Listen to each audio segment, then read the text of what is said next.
everybody, welcome back to another vlog. I am Rebecca if you are new here. This vlog is going to be a little bit of a weird one. It's going to be like we're on FaceTime, we're just chatting, and that is because I had a different vlog, an actual real vlog filmed for this week, and when I uploaded all of the footage to my computer to edit it, all of the footage was corrupted. So it had almost no audio. The stuff that did have audio, it just sounded terrible. I was completely not understandable. It was no good. And of course, I was waiting till the last minute to edit this week. So the day before I need to post, here I am filming a new video. And I was thinking about what I would want to do. And I figured just a little chatty FaceTime style vlog would be kind of fun.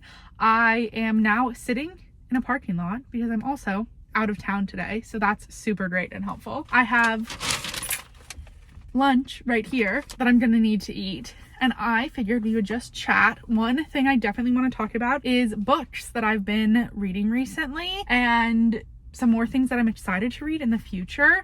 That was one of my favorite videos during Vlogmas, was talking about what books I like and I've been reading. So I kind of want to do an update on what else I've read at this point. Okay, so I've got my Goodreads up so that I can remember everything that I've read since we last spoke about books. And then I also can't remember if I brought this up because it was after my Vlogmas video about the books, but I bought a Kindle, just the standard Kindle, so that I could read my Libby books on a dedicated screen, and also something that had the e-ink, which is better since I read before I go to bed a lot. So I've been using that a ton with Libby for library books. I've been loving it as usual. I think that it's one of those things that you don't absolutely need, but if you read a lot, it is nice to have. But there are other great e-readers that you could use too if you wanted to not get a Kindle specifically. It was convenient because I had gotten a lot of gift cards that I could use for it, but I'm not necessarily attached to specifically having a Kindle e-reader, just something that isn't the blue light from my iPad, which is what I was using before. With that being said, the first thing that I read on the Kindle was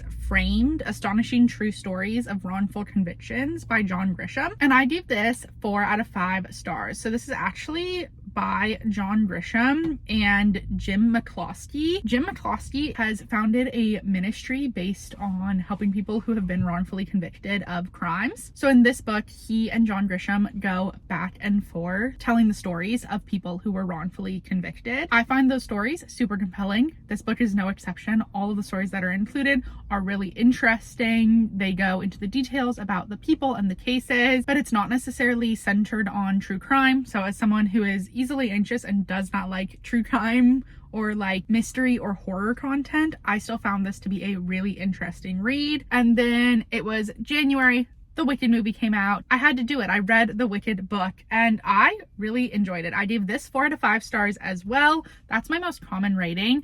I am a person who loves books, so it's very hard for me to give a bad rating to a book, but if it's not perfect, I'll usually give it 4 stars instead. In this case, I really loved the book. I thought it was a cool story. There were definitely some parts that dragged on, and I think that I was maybe hindered by having seen the musical first. I definitely expected the parts that were in the musical to be the highlight, and there were some parts that were not included in the musical that were fantastically written, and I did really enjoy it, and then there were other parts where I felt like I could see why it was excluded when they had to shorten it for the musical. Ultimately, I think that it's meant to not even be compared. It's kind of its own standalone work. Obviously, it's the original work of Wicked, and I really enjoyed getting to see what inspired a musical that I really love. I'm not normally a huge fantasy reader, but I thought it towed the line really well, kind of between just a work of fiction and fantasy. It didn't have a ton of information you really needed to know like a lot of fantasy books do. And this is the absolute lightest spoiler, and I will try not to spoil anything else in this whole video, but one thing I definitely want to say is you are not going to get very much of Galinda or Glinda in this book, so if that's a concern for you, keep that in mind. As I raved about in my Vlogmas video, I loved The 7 Husbands of Evelyn Hugo, so I wanted to read another Taylor Jenkins Reid book. So I chose Daisy Jones and the Six because I totally love the history of rock and I am really interested in music. It is very, very loosely based on a Fleetwood Mac band, which I was interested in hearing more about, and this book was just as amazing, if not possibly better than The 7 Husbands of Evelyn Hugo. I gave this 5 out of 5 stars. I loved this book. I thought it was such a fun way to do a fiction book. This is not really a spoiler, but it's a format of interviews with the band. It is so interesting, so fun to read. I really loved the way that she was able to develop the characters, even though it was very much in their words because it was an interview. It was just such an interesting book to read, and it was a work of fiction that definitely felt real and made me feel like I was a part of the culture that they were existing in when they were living this rock and roll life, big stars, going through the drama of everything involved in that. I loved this book.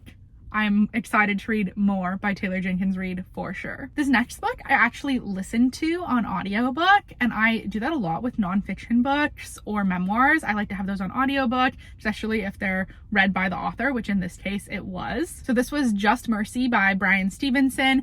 This is about Stevenson's work as an attorney doing criminal justice work, worked with people who were wrongfully convicted or wrongfully sentenced. So it goes through the story of his journey and it combines it with people that he's worked with and their stories. This was another super interesting read if you're at all interested in the criminal justice system. I think that his perspective is unique enough to be worth reading, but it's so interesting how he's able to provide perspectives that are unfortunately not unique. This was an amazing read. I gave it 5 out of 5 stars too because I just loved the opportunity to get a glimpse into his work. Then completely switching gears, I read Every Time You Hear That Song by Jenna Voris. I loved Daisy Jones and the Six so much that this book was recommended to me, and as a huge Dolly Parton fan, which is what this book is again very loosely based off of, I was interested in reading it. I will say this book started off really well, dipped pretty low for me in the middle. I came super close to not finishing this book,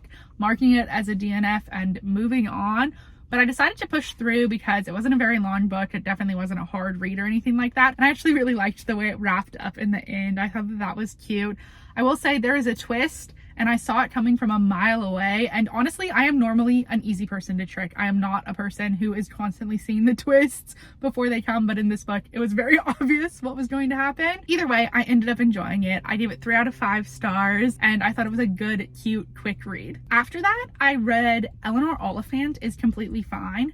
This has been on my to be read forever, genuinely like 5 or 6 years, I think, at this point. So it's been on my list for a long time, but I've just never actually reached for it. I do think I was a little mistaken before I started reading about what the premise of the book was, which made me a little bit surprised when I started reading about it. It was a lot heavier than I expected, but I think if I had looked into it at all before I started reading, I could have seen that coming. Ultimately, Eleanor is one of the most compelling characters that I've ever read about. She is not always likable, but she is always interesting, and I found myself always rooting for her. Even when she was doing the wrong thing, I was rooting for her to figure out her next steps and learn and grow. So I just really enjoyed reading this book with this type of character. I gave it 4 out of 5 stars. Then a tried and true author for me, Emily Henry. So far, I've liked everything I read by her, and Happy Place was no exception. This book left me sobbing, as all of her books have.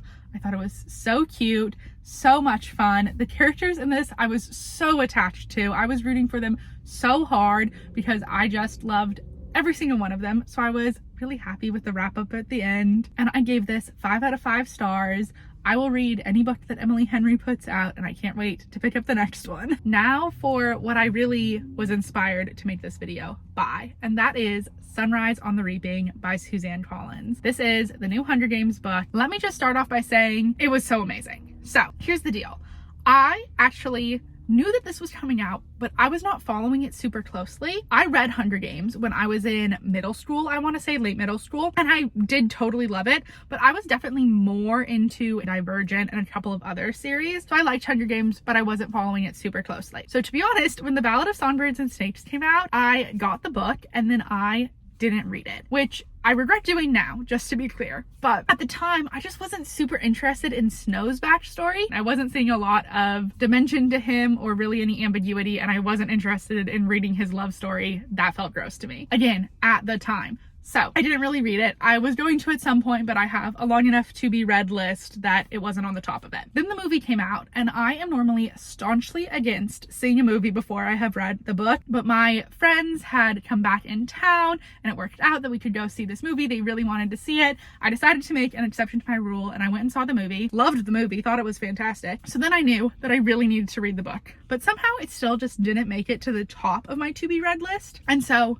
to be honest, at this point, I still have not read that book. Would I recommend reading that book before Sunrise on the Reaping? Yes, absolutely. I know that I don't technically know that at this point, but I'm sure that there are details I missed because I haven't read The Ballad of Songbirds and Snakes. But I happened to be at the store on the day the book released just because I was picking up groceries and I saw the book.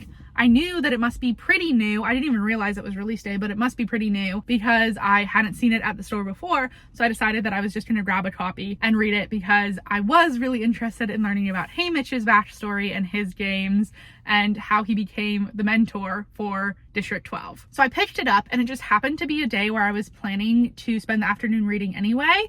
So something in me just called to that book. I opened it up, I started reading, and I technically put it down that night. I woke up the next morning and read all day to finish the book. I loved this book. It was so amazing how Suzanne Collins is able to build this world with enough detail that every single book I'm satisfied, I'm interested, I'm gripped by the story, but still leaving out enough that there is a whole nother story to be told on the next page, in the next chapter, on the next layer of these characters. Like, I had seen a rereading of the chapter that tells Haymitch's story when Peeta and Katniss are watching the old Victor's games. They watch Haymitch's games and they share what happened. So I was really interested to see how Suzanne Collins was going to make a full book about this limited detail. And oh my gosh, I will not spoil absolutely anything, but the way she's able to incorporate what we already know about Haymitch and also show his history and what we didn't see is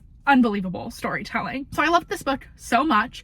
I knew the very next thing I wanted to read was The Ballad of Songbirds and Snakes, but there were so many little Easter eggs in Sunrise on the Reaping that I decided I wanted to go back and reread the Hunger Games trilogy first so that I would be able to spot all of those fun little details. So then I did. I went back and again, literally all in one Saturday. I've been reading a lot in the past couple of weeks, but all in one Saturday, I sat down, I got the trilogy all in one book on Libby, and I just sat and read through all 3 books, which were way better than I remember them being. Again, the amount of nuance that Suzanne Collins is able to weave into this story and these characters is absolutely incredible. Suzanne Collins is so beautifully able to connect the world in the books to the world of today without ever being so explicit. I think one time it says that they're in a place that used to be called North America, but she is able to talk about and demonstrate power struggles and the issues with authority in such a one-of-a-kind way. Okay, my camera overheated and I got cut off at some point, but my point being, The Hunger Games is obviously a fantastic read,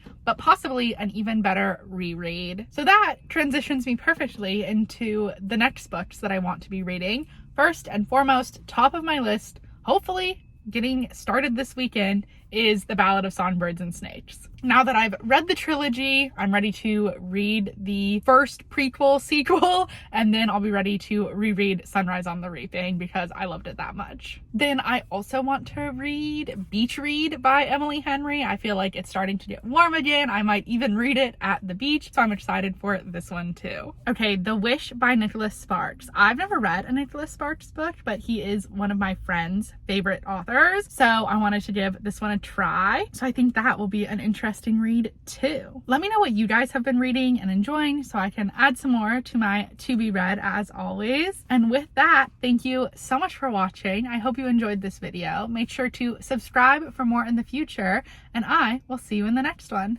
Bye.